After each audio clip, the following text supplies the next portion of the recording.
Está em trâmite no STF, nesse momento, uma ação chamada Vidas Negras. Né? É uma ação pela qual o movimento negro, são várias entidades do movimento negro, querem que o governo reconheça, que o STF reconheça que o Estado brasileiro viola sistematicamente, de maneira estrutural, os direitos da sua população negra, e exigindo, então, que o STF encaminhe decisões, encaminhe essa questão para o Poder Executivo, para o Poder Judiciário e para o próprio Legislativo. E, na quarta-feira passada, teve um discurso, eu considero, histórico e antológico, do advogado José Luiz da Costa, neste julgamento. Vou mostrar e aí vocês comentam, por favor. Inicio saudando o presidente Luiz Roberto Barroso, assim saudo os demais ministros dessa corte, excelentíssima ministra Carmen Lúcia. E na mesma linha do que já foi proferido nessa corte pelo excelentíssimo ministro Edson Fachin, saúdo a futura primeira-ministra negra que ainda verei vivo nesta corte. Peço licença, vossas senhorias, para ler a minha sustentação, pois o que para muitos aqui apenas será apresentado, números e dados frios, para mim, enquanto homem negro, favelado e oriundo da classe trabalhadora brasileira, esses dados são minas terrestres. Minas que eu consegui driblar e sei que dificilmente falarei disso sem me emocionar pelos que não tiveram a mesma sorte do que nós. É muito difícil, excelências, a experiência de ser um corpo negro matável em cada esquina desse país. Na verdade, é assustador, é desesperador e é cruel. Sobretudo para nós, homens negros, que temos filhos meninos negros. A gente se assusta com a possibilidade de que eles vivam a mesma violência e crueldade que nós experimentamos. Violência policial não é um experimento democrático nesse país. É um estado de coisas inconstitucional, porque corpos como o nosso experimentam pelas ruas desse estado. E essa corte já tem se debruçado sobre isso no âmbito do Rio de Janeiro, nos termos da DPF 635, a DPF das favelas. A rede de observatórios da segurança apresentou nas últimas semanas dados da letalidade policial contra a comunidade negra em 8 capitais desse país. Já foi levantado nessa tribuna como nossas mães sofrem ao enterrar os seus filhos.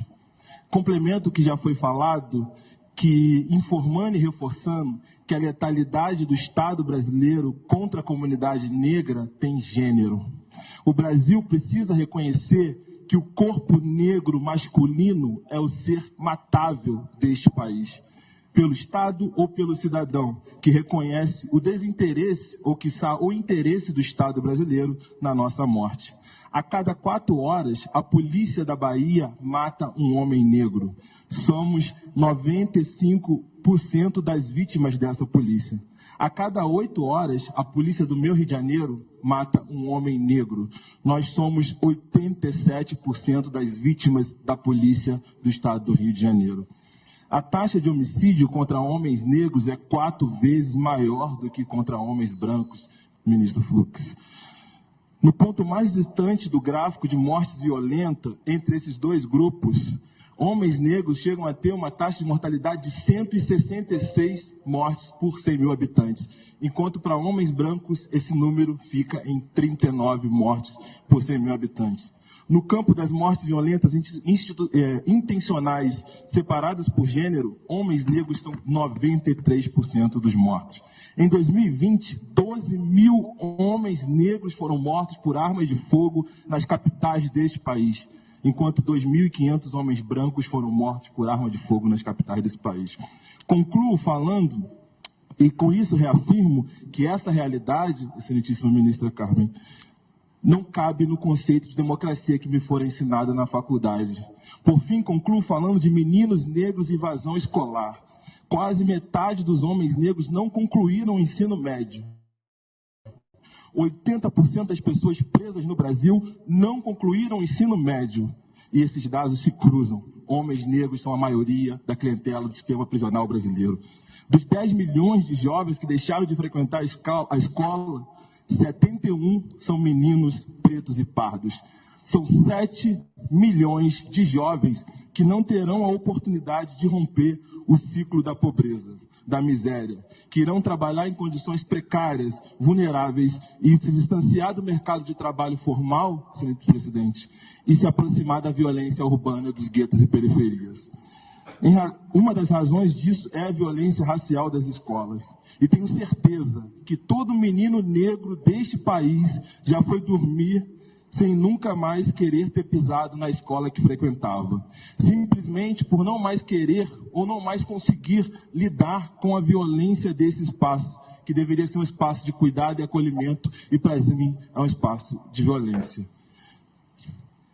E o Estado brasileiro segue sem construir políticas públicas robustas e efetivas para enfrentar a evasão escolar de meninos negros, mas segue exigindo que esses meninos virem homens com a mesma percepção de mundo dos homens diplomados. Por fim, reafirmo que nos regam com balas e esperam que de nós, homens negros, nasçam flores, o que é um tanto quanto impensável. Nós não somos homens, nós somos homens negros. E enquanto esse país não nos humanizar, o Brasil vai ter um grande passado pela frente, como disse Milor Fernandes. Fortíssimo, né? Fortíssimo. A Maria Maria, enquanto ele falava, registrou aqui: meu afilhado assassinado pela polícia do Rui Costa. O Edgar Pitino dizendo: arrasador esse discurso, até arrepia, chorei a primeira vez que eu vi. E me veio à mente, e aí passo para quem quiser comentar, veio muito a Palestina, sabe, na cabeça durante o discurso dele. Né? Muito, muito fortemente a situação da Palestina. Os negros brasileiros são os palestinos do Brasil. Os brancos são os israelenses, né? Para os brancos, assim como para os israelenses, há democracia. Para os negros, assim como palestinos, há bala, né? Há os ataques, há bombas, há tiros, há morte. Quem quer começar comentando?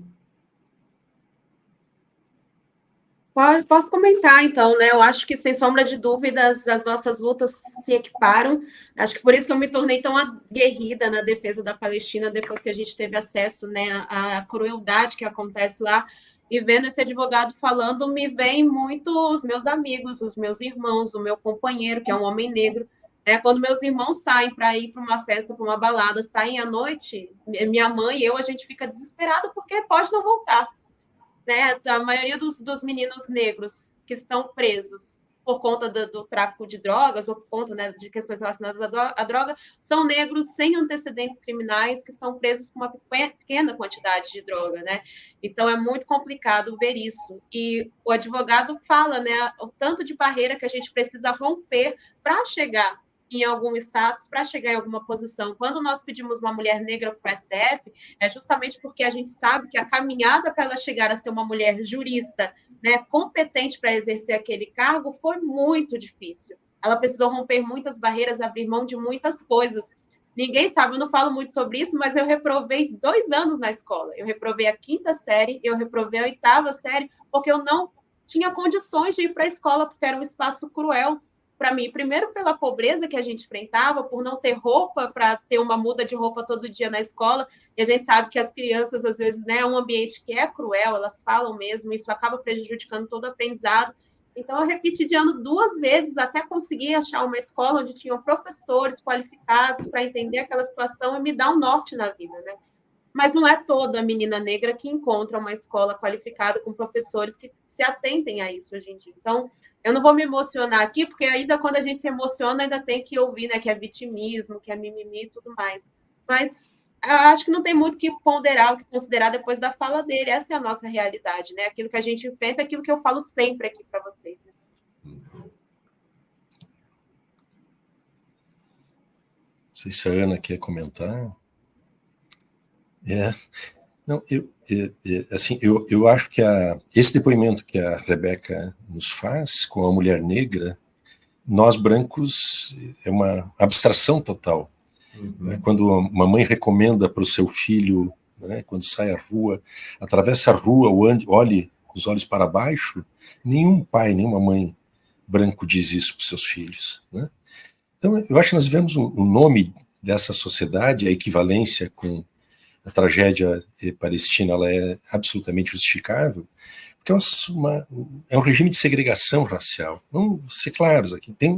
Nós vemos um apartheid no nosso país. É uma sociedade que discrimina por raça, né? Embora não tenha uma lei escrita que proíba o negro, né, de frequentar certos ambientes, como tinha na África do Sul, né, e tem, em certo sentido, em Israel, né, que Israel não tem constituição, mas tem as suas leis básicas, e que são leis racistas e segregacionistas, né, porque estão fundamentadas numa supremacia étnica. Aqui no Brasil, embora não tenha essas normas, essas regras, mas o que apresentou o advogado mostra, né, que os negros estão condenados a ter um único destino, né, especialmente os homens negros, as mulheres negras, sobretudo os homens negros, ele tematizou bastante.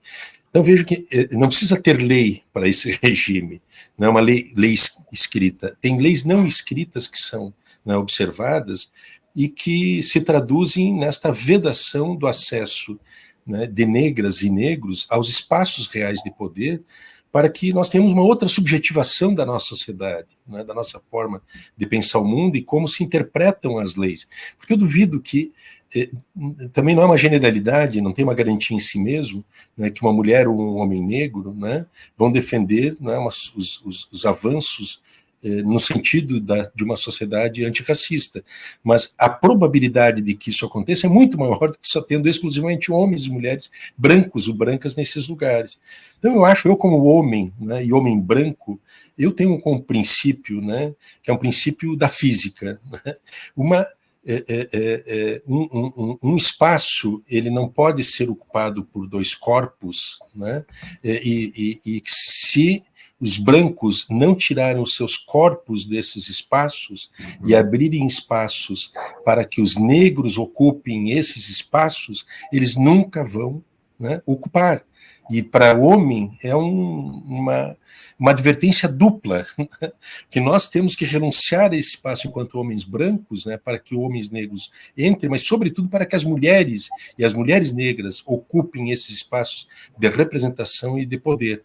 Eu acho que não existe outra alternativa, que é o supremacismo branco, essa sociedade, né, de apartheid, de segregação, ela abdique desse seu poder eterno que nós temos aqui e abra espaço, né, retire seus corpos do caminho para que as negras e os negros possam ocupar esse espaço. Então, enquanto isso não acontecer, é o Congresso do jeito que ele é. Aliás, o Congresso retroagiu porque aprovou retrocessos em relação ao financiamento das campanhas e a exigência de candidaturas, de mínimo de candidaturas de mulheres e de pessoas de cor negra, cor preta. Então, assim, veja que ao invés de avançarmos nisso, nós estamos retrocedendo em várias pautas, né, que são cruciais para pensar um futuro de emancipação, né, de descolonização do nosso país. Esse futuro, ou ele será um futuro feminista e antirracista, ou não será.